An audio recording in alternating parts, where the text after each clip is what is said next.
Throughout the course of history, there's been many viciously cruel dictators, but few as deranged as Muammar Gaddafi. This mad dog of the Middle East has a goal of a world revolution. He's a madman. I mean, he's just wacko.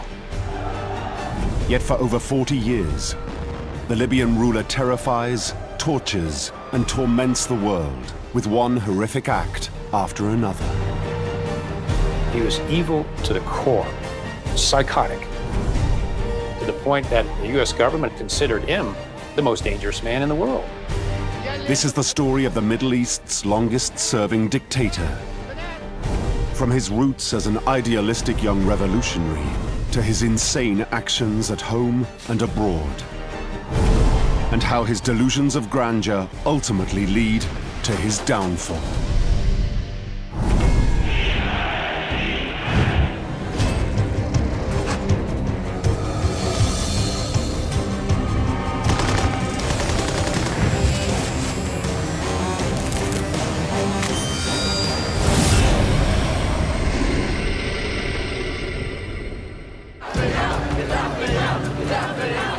October 2011.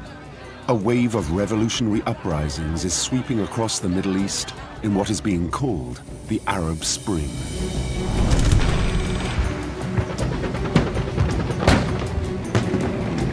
In Libya, the 69-year-old dictator, Colonel Muammar Gaddafi, is running for his life. 2 months earlier, NATO-backed rebels forced him to flee his capital city, Tripoli. Gaddafi heads to Sirte because it's where he hails from, and he believes that he can be protected by clan and tribal loyalties. And little by little, these rebels were winning. And they were winning with pickup trucks and handguns. After taking Gaddafi's last stronghold, the rebels are closing in on their main target, the dictator himself. There are French jets flying overhead. It's a very chaotic scene. Suddenly, the colonel's convoy is hit by a NATO airstrike, forcing the once almighty tyrant to take refuge in a sewage pipe. But how has it come to this?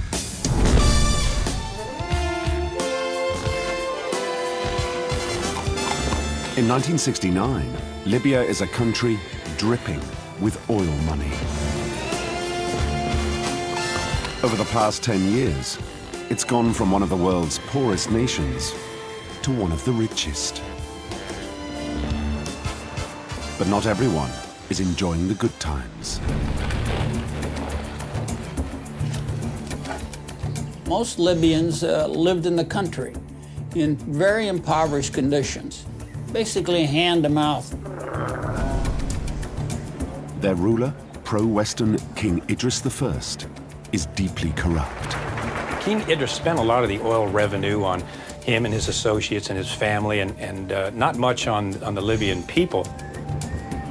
Struggling at the very bottom of Libyan society are the Bedouins. Bedouins are illiterate nomadic tribes that move around just trying to survive. One Bedouin, an army officer, is determined to end the misery of his fellow countrymen by freeing them from Western imperialist influences. Gaddafi in 1969 was an officer at just 27 years old. He was a young, idealistic man who wanted to change Libya. As early as high school, he is recruiting friends that he wants to bring into a revolutionary government sometime down the road. So he planned from way back then, both he and his associates, to infiltrate the army and then use that as the venue to stage the coup. After more than 10 years of planning, Gaddafi is ready to make his move. With King Idris out of the country receiving medical treatment in Turkey, the mission he calls Operation Jerusalem is a go. He makes his way to the Burqa barracks in Benghazi, Libya's second city. In terms of coups, you'd have to give it an A. He moved in seamlessly. The generals and the officers just gave up and let him do it. Not a drop of blood was shed. No shot was fired. Probably one of the most peaceful coups that has ever happened in history. Victorious, at 6 a.m., Muammar Gaddafi arrives at Benghazi Radio.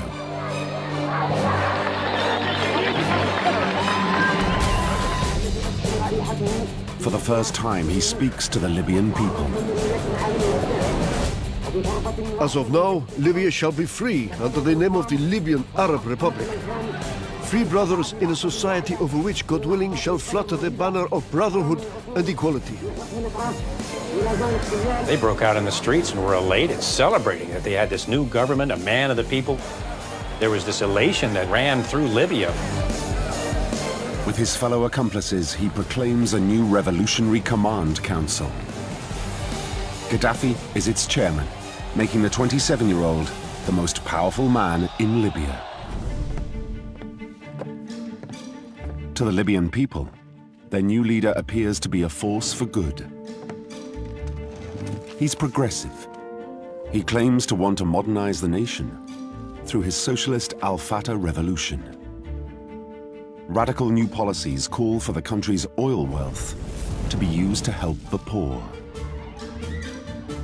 He built roads, he built schools, he increased literacy, increased the lifespan of people. Gaddafi built housing complexes, apartment complexes. He made a big deal of telling people, these are your homes, this is your property. The quality of life in Libya for a time was actually higher than that of states like Brazil and Soviet Russia. It's all part of young Colonel Gaddafi's plan to be a great Arab leader. Just like his boyhood hero, the charismatic Egyptian president, Gamal Abdel Nasser. Gaddafi views Nasser as an ideological father figure. Abdel Nasser to Gaddafi was his ultimate hero.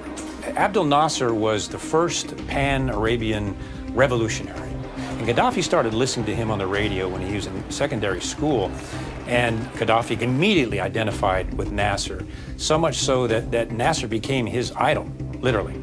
He memorized all of his speeches. He was known in school for going around getting up on stools and reciting Nasser's speeches verbatim. He was obsessed with the man. He emphasized freedom, socialism, and unity. The very same themes that Nasser had identified early on in the Egyptian Revolution. And by freedom, he meant independence within Libya from foreign powers and foreign domination, as exemplified particularly by the base agreements with Great Britain and the United States. Outside of Libya, he meant freedom to associate with the Arab world in an Arab nationalist kind of way. Unity was also a dominant theme, and unity was in the sense of forming not just vocal or verbal agreements with Arab nations, but practical Arab unity, as Nasser had been proclaiming. The third theme that he developed was socialism. And by socialism, he meant taking the wealth of Libya and distributing it more equally amongst the people of Libya. And you can distinguish that from communism, which he did not support because he saw it as a godless system. And he was very much a Muslim, a very strong Muslim, and very much made Islam a part of his total revolution. With his success in driving out Western influence in Egypt, far-reaching reforms, and modernization policies, Nasser is widely considered the leader of the Arab world.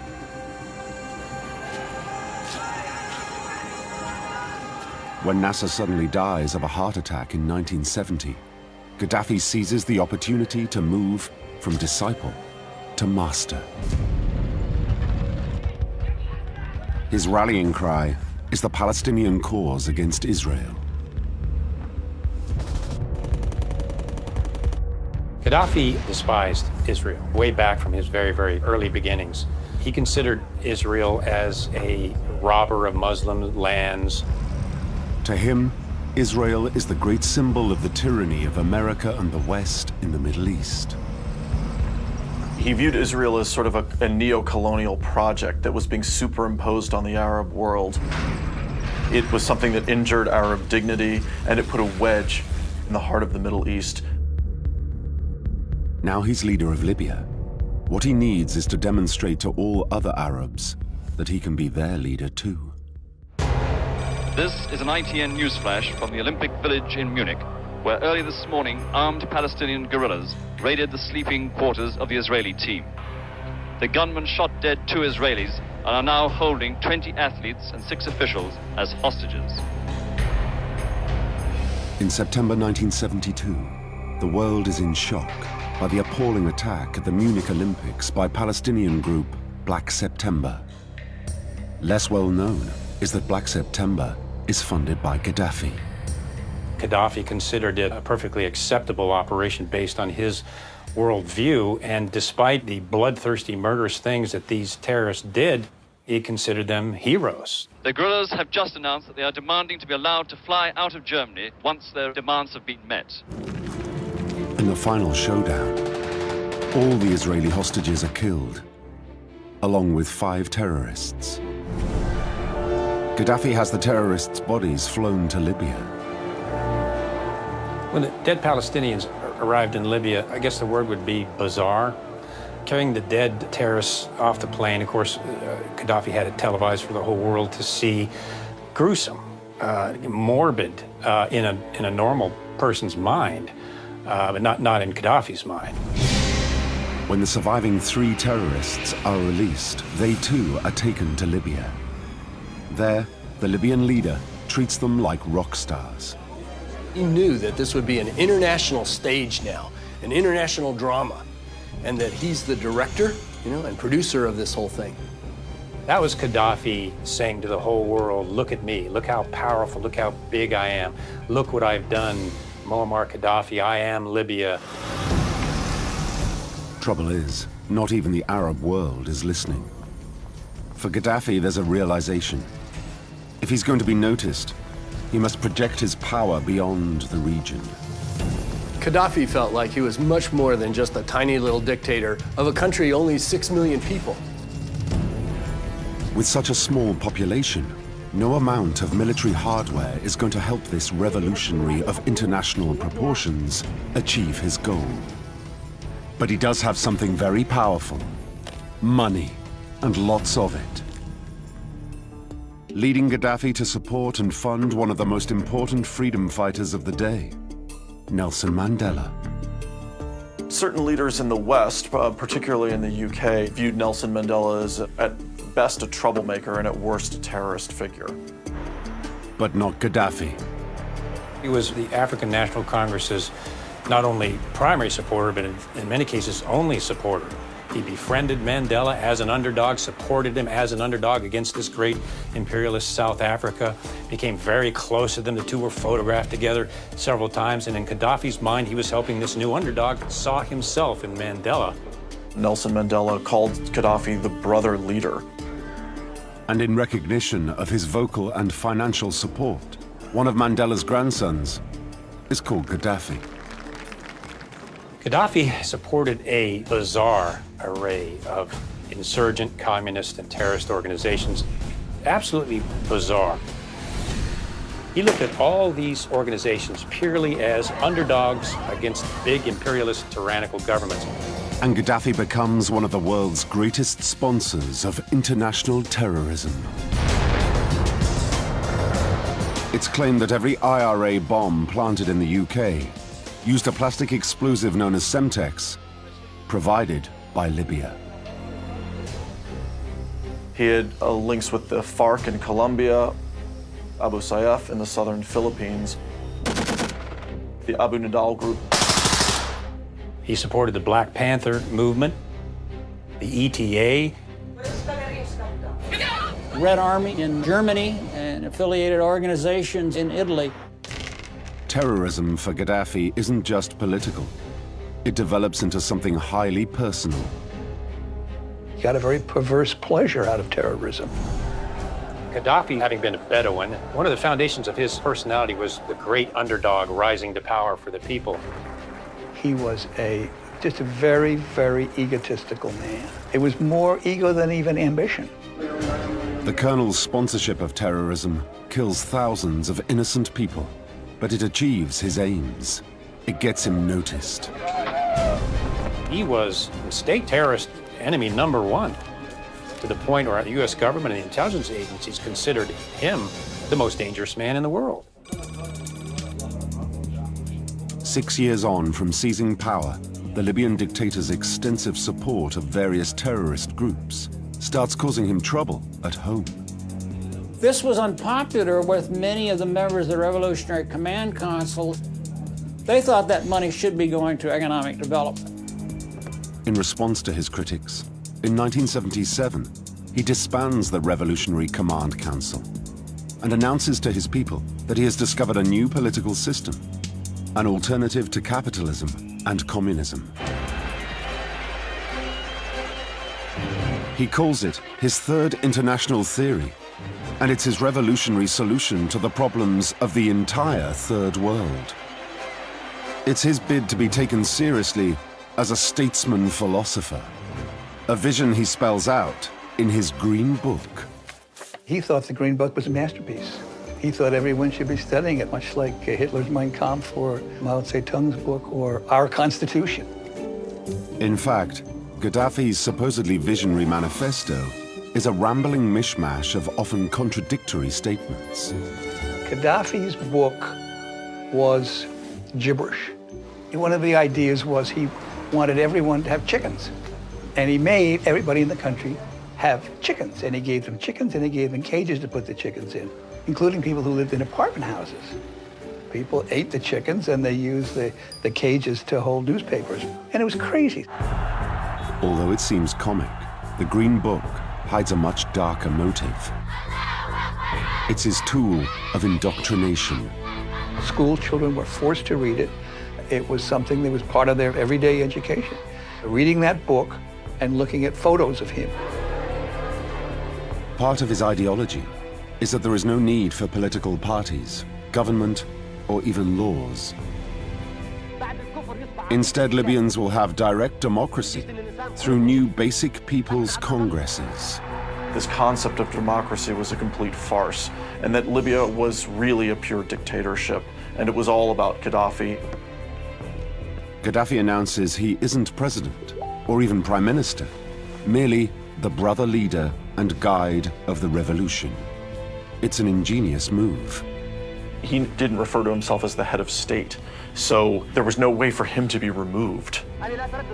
The brother leader concludes his cutting-edge political theories with a telling statement: those who are strong in society govern.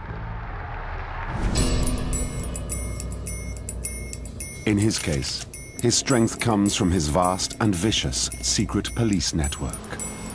People never really knew for sure who it was that was spying on who. It was not uncommon to see people pulled off the street, hustled into an unmarked car, and driven away. You don't need to do that too often to too many people that everybody gets a little concerned about, if I've done something wrong, am I next? And if Gaddafi decides you have crossed him, he will crush you.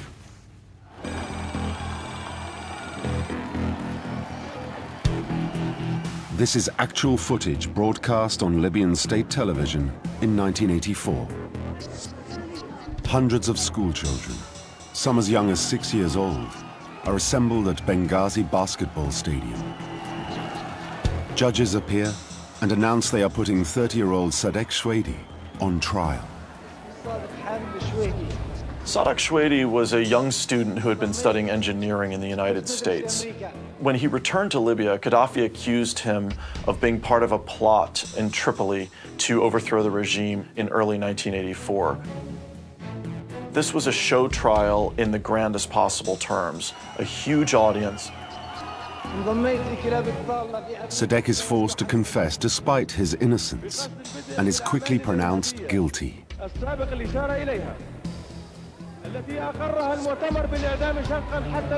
It's absolutely twisted how this takes place in front of a lot of school children. But there's an unexpected turn in this harrowing event. Sadek's neck doesn't immediately snap in the gallows. A young woman in the crowd sees an opportunity. She then comes and pulls Schweide's legs down in a very brutal fashion. Millions watch as she kills Sadek and becomes known throughout Libya as Huda the Executioner. And Gaddafi sees to it that she has made one of the richest and most powerful women in the country. An example to all Libyans of the rewards for being loyal to the brother leader. But public executions at home aren't enough. He will pursue any Libyan who opposes him, wherever they may hide. Gaddafi's intelligence services span the world. So Gaddafi could reach you in Cairo, in London, in Paris. Gaddafi had ways of finding dissenters. He calls his exiled opponents stray dogs and savagely hunts them down in the streets of Europe. He wanted these killings to be public. That was part of his MO. Unlike maybe what the Soviets would do, is they would poison somebody and whisk them away. In secret, Gaddafi wanted these killings in public areas and assassinate them, showing them how great he was and his tentacles outside of Libya. Most notoriously in April 1984, when a group of dissidents peacefully protest outside the Libyan embassy in London, his agents open fire indiscriminately. A policewoman in front of the demonstrators was hit in the stomach. 25-year-old police constable Yvonne Fletcher is fatally shot, murdered in broad daylight. As a way of making the world take notice of him, it succeeds. The UK severs diplomatic relations with Libya. Gaddafi doesn't care. He's already found an even bigger stage to play on. Of all the modern dictators, Gaddafi needed attention the most. He phases from periods of lucidity into complete instability. At this point, he's getting out of control. In early 1986, the US Navy is on maneuvers in the Mediterranean Sea off the northern coast of Libya. They are heading straight towards an area of water known as the Gulf of Sidra. The U.S. was doing typical naval training operations in the Gulf as they had before, and they got a threat from Gaddafi himself. You will not conduct operations in my Gulf. Of course, the United States was, wait a minute, that's not your Gulf. Those are international waters. And Gaddafi said, no, the Gulf is mine. You cross the line of death, and you'll pay the price. Libya fires 6 missiles at US planes. America retaliates by sinking 3 Libyan patrol boats and destroying a missile installation.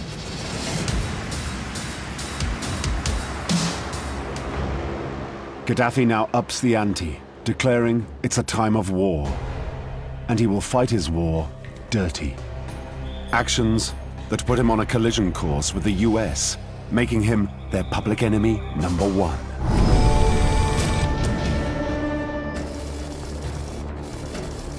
US intelligence agents in West Berlin intercept a strange telex from the Libyan East German embassy. Tripoli will be happy when you see the headlines tomorrow.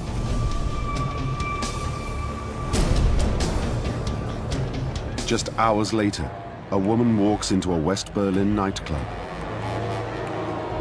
The LaBelle nightclub was known as the American place. It's where the soldiers used to hang out and their families. And if you wanted to hurt Americans in Germany, that was the place to do it.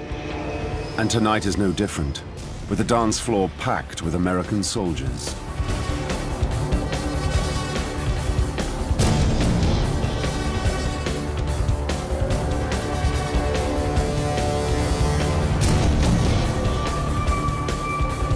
At 1:45 a.m., a 2-kilogram bomb packed with plastic explosives and shrapnel explodes.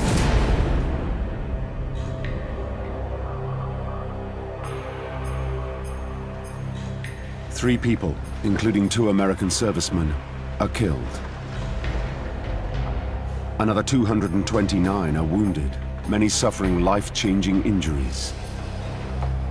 It was a horrific scene, and it shocked the United States, of course. It was one of the first direct attacks where U.S. servicemen had been killed in an explosion like that. So it created not just shock, but outrage.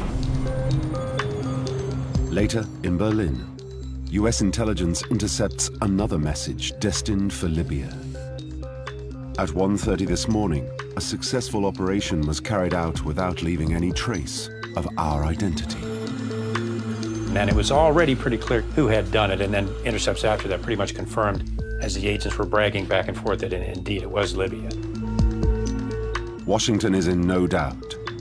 Gaddafi is U.S. public enemy number 1.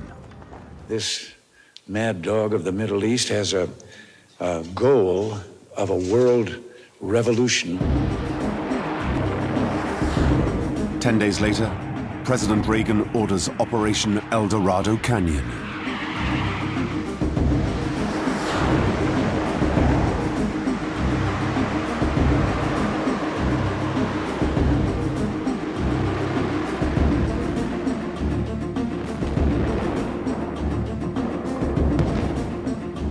Gaddafi's Bab al-Azia compound is hit. But despite his home being flattened, he escapes unharmed. Though he claims not all his family are so lucky. Gaddafi came out with a bleeding heart statement that they'd killed Hannah, his adopted daughter. He sought to use that as a means to depict himself as someone who was under fire from the great Satan, from the United States, and use that as a means to build popular support for himself and his regime. And rails against the West. Your government is a terrorist government. Reagan is the biggest terrorist in the world. You are far from the civilization. We are a nation of civilization. Yet not all is as it seems. It turned out to be an absolute hoax. His daughter was not killed at all. But the truth is not going to stop Gaddafi having his revenge on the US. In the immediate aftermath, you could almost see that he was mentally deranged by the attack. He was relatively unstable, but he was crazy like a fox. You couldn't do that to Muammar Gaddafi, the great one, the brother leader. Anybody that did that, well, they had to be put back in their place.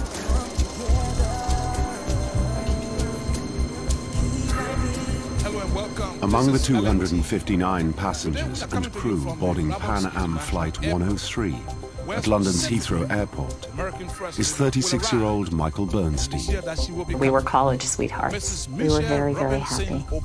He had a wonderful sense of humor, and he was a terrific father, loved his children very much. At 6:25 p.m., the plane takes off for New York.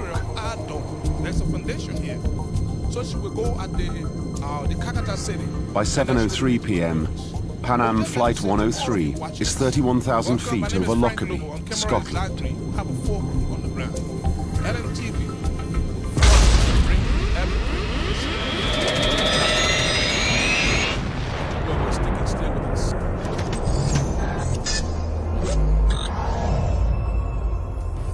The device had blown about a 20-inch hole in the cargo hold.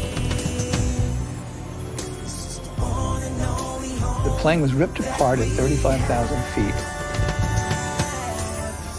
What occurred was a massive fireball coming out of the sky, 200,000 pounds of ignited jet fuel. That's like a giant bomb going off, and registered as if it was an earthquake. That was the magnitude.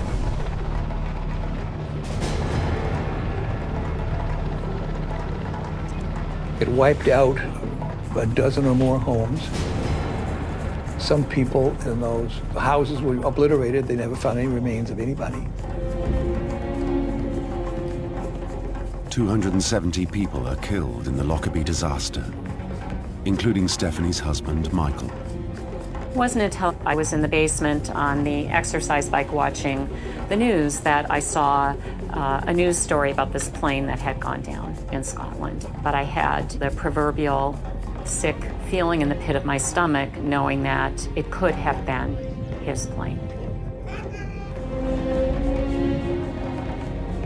My son came downstairs first, and he had just turned 4, so 4-year-olds don't really have the concept of death being irreversible. And then when my daughter came downstairs, she looked like she had been punched in the stomach because, of course, at age 7.5, she did understand what it meant. It was the hardest thing I've ever had to do in my life.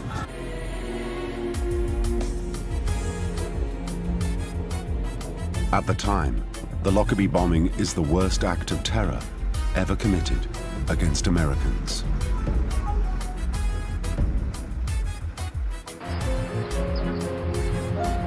Back in Libya, Gaddafi denies any links to the bombing. At that point, most people thought it was Iran. We didn't think it was Libya until later on. The fear was that they would never know who did it. First of all, if the plane had been on time, would have crashed in the ocean, we never would have found the timer or anything. But it landed in Scotland.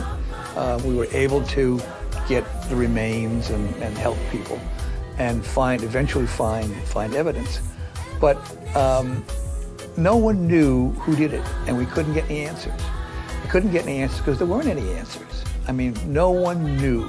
There were 19 separate countries who were involved in this investigation because there were 19 separate nationalities on the plane. At that time, it was the largest investigation in the history of our FBI. They found a little electronic switch circuit board that was embedded in some of the metal as part of the evidence. They began to trace this and piece it back together. They traced the circuit board to the same triggering device that a Libyan agent had used earlier to try to detonate a Semtex bomb in a failed terrorist attack. Same type of circuit board. They also traced it to a shipment of the same circuit boards that were sold. A large number of them were sold to the Libyan military. So they were pretty certain that that circuit board came from Libya. But despite those denials, an almost 4-year investigation reveals 2 Libyan agents planted the bomb on board the plane. It would change the game for the CIA in the United States. We had an enemy on our hands now that could do this sort of thing, that could carry out this kind of sophisticated plot undetected. In response, the United Nations imposes tough sanctions. Gaddafi became something of an international pariah.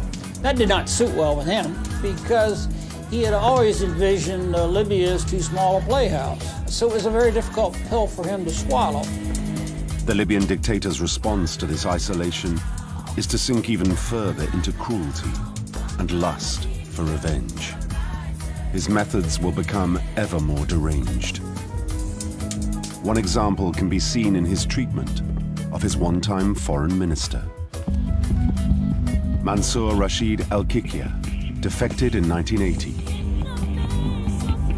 For 13 years, Gaddafi bides his time.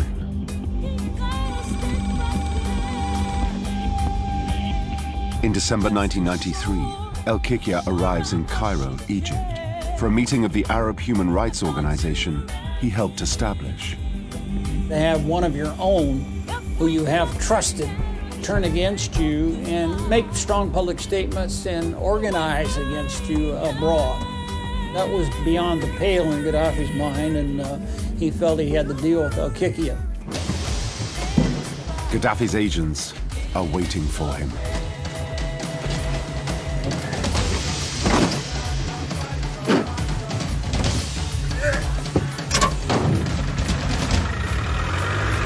Everyone assumed that he had been detained by Libyan authorities. Obviously, the family continued to hope that he was somehow alive. In fact, only one person ever sees him again. That person is Muammar Gaddafi, and he keeps him in his freezer. An evil, evil man. The fact that you could enjoy personally killing people, having their heads frozen in refrigerators so you come look at them all the time, There's an evil there that is hard to contemplate. Isolated and marginalized from world affairs, the man who wants the entire planet to know his name and fear him sinks deeper into madness, making himself feel better by inventing ever more ludicrous titles. Imam of all Muslims, Dean of Arab rulers, King of Africa's kings. His attention-craving megalomania even starts to affect the way he looks.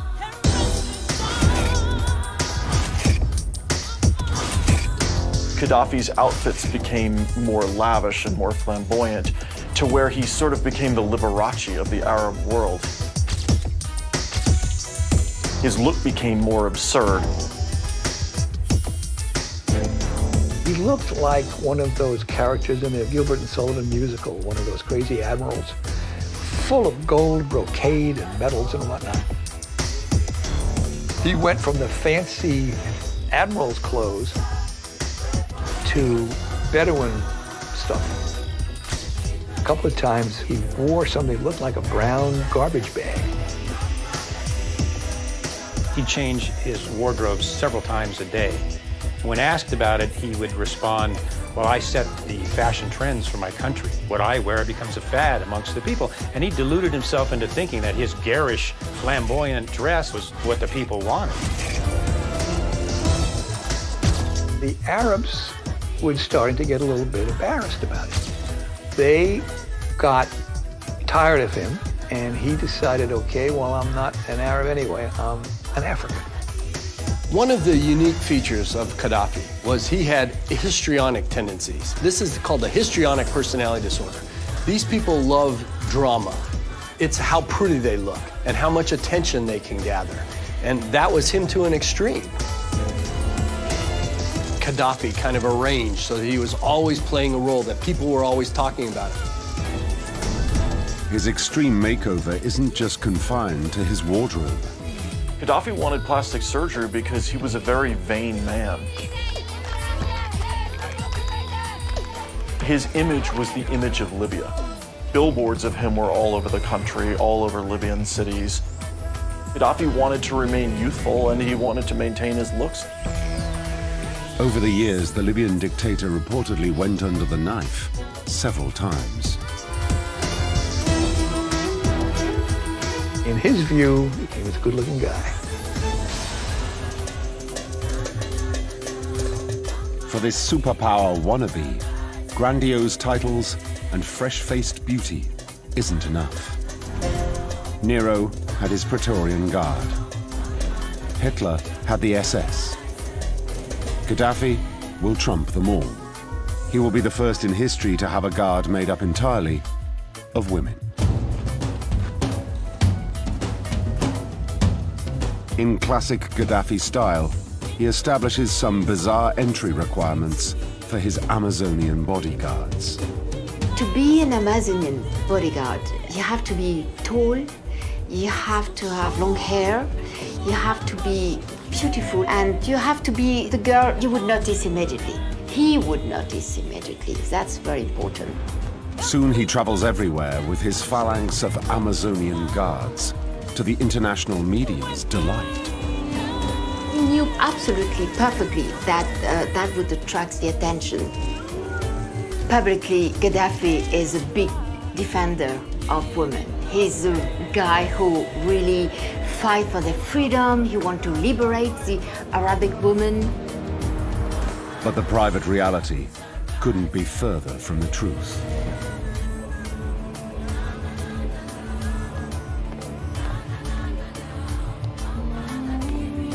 When you become one of the Amazonian women around him, you were part of his harem. They are kept just like in prison, and he was calling the girls night and day, beating them, obliging them to have sex with 1, 2, 3, 4 people, and obliging them to smoke, to drink, to dance, to take cocaine. It was just like a beast, like an animal. And it isn't just the Amazonians who are Gaddafi's prey. He was obsessed by sex. very often has been said that he needed to have 4 different girls today. Gaddafi uses his position as the brotherly leader to seek out more and more victims, including his official visits to schools. Schools, of course, was a wonderful reservoir for him. He put his hand on her head. That was a signal for his bodyguard to say, this one, I want her. And she could say bye-bye to her childhood. He would go to weddings and pick out girls that he wanted to have kidnapped and raped. In some cases, they'd be killed and they never found them. The women and girls taken by Gaddafi are utterly helpless. Sex and rape are totally taboo. You can't talk about that in Libya. It's a very, very conservative society. Rape means that your life is totally destroyed, that you're going to be ostracized if it's known, that you are going to be pushed out of your family. It's a perfect crime. The criminal and Gaddafi himself could do anything he wanted because he knew that nobody would talk. Rape isn't just Gaddafi satisfying his own base desires. He uses it to terrorize his opponents. He used sex to dominate people, to humiliate people. It was a tool for him to govern. And when he wanted to humiliate someone, mostly rich and powerful people in his country, he used to rape the daughters of their wives. It's impossible to know how many women and girls Gaddafi raped. I think it's possible to say that Gaddafi is the most prolific rapist in history.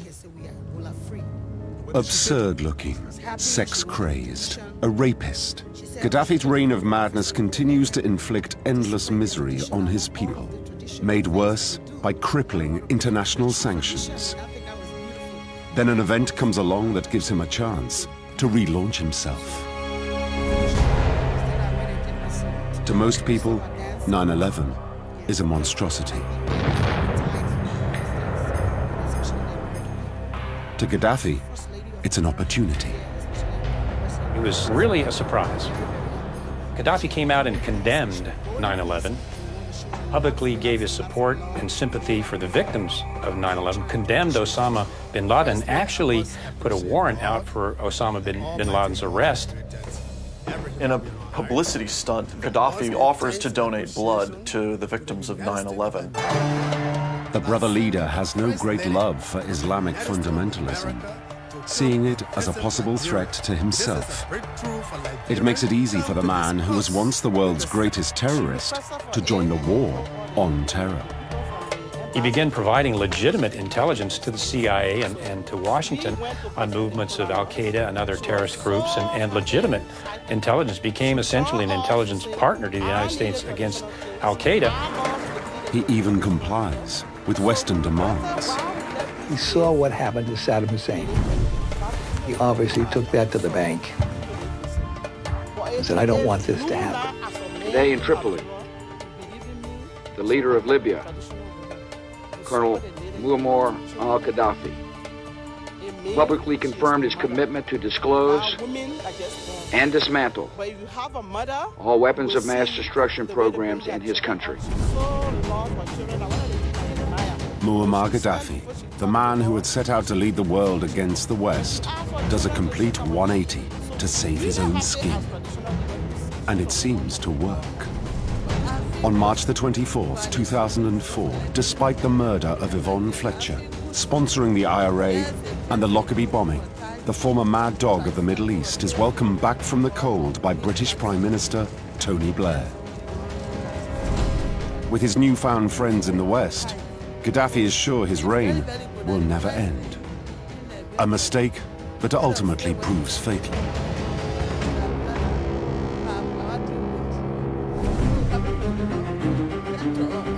By September 2009, after 4 decades of trying, it seems Muammar Gaddafi's dreams of being an international statesman are coming true. Despite the years of systematic murder, torture, and rape to maintain his tyrannical regime, the Libyan dictator is feted by world leaders. He was such a con man that he thought he had everybody fooled. He thought that we all would now support him in anything that he wanted to do, that from here on out it was going to be a love affair. That was never going to be a love affair. We wouldn't trust him as far as we could throw him. But then in early 2011, a wave of revolutionary uprisings start to spread through the Arab world. The Arab Spring. In February, peaceful protests start in Libya. His response was, no, no, no, the Libyan people love me. They all love me. This is Al-Qaeda. They've drugged the people, and as he said, as soon as the people come off the drugs that Al-Qaeda has drugged them with, they'll come back and they'll realize that they love me. And the United States has put hallucinogens in their Nescafe. He had gone into full-blown delusion at that point. The brother leader starts indiscriminately turning his heavy weapons on his own people. Gaddafi was bragging, I'm going to crush them. He called them all rats. He said it's going to be a river of blood. He gave these more and more crazy speeches when he really should have just shut up. Gaddafi assumes that his newfound friends in the West will ignore his increasingly brutal response. Appalled, NATO comes out in support of the Libyan opposition. They enforce a no-fly zone and provide airstrikes against Gaddafi's forces. Gaddafi was irate and made a number of threats. I think most importantly that when this thing was over, he would make sure that people in Europe paid for the NATO intervention. It's an empty threat, a final sign of how deluded he has become.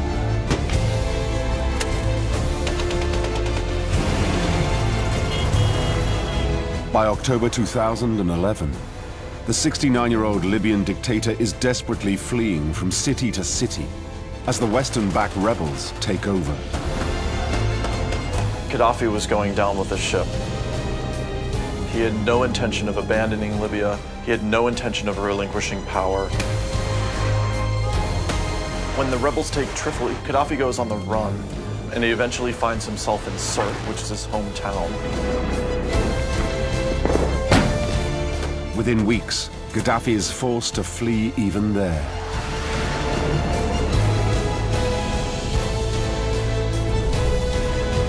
Crawling through the desert sands, he desperately searches for an undamaged vehicle to continue his escape. With no luck.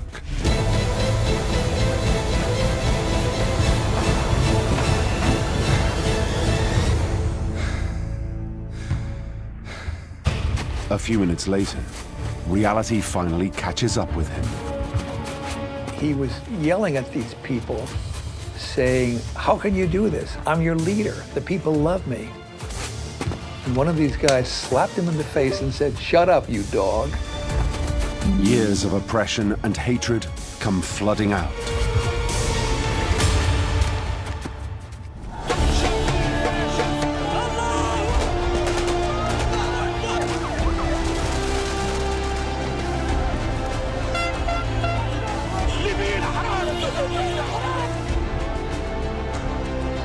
After 42 years, Gaddafi's reign of terror is over. I think half the country marched by to see him dead on that dirty mattress. We didn't make sure he was dead. They just wanted to see it, that it was over. At last, Libya is free. A moment one of his victims, Stephanie Bernstein, remembers well. I remember very clearly the day that Gaddafi was killed, and I was on the phone with my daughter. And I said, and we began to cry, he can't hurt anybody anymore.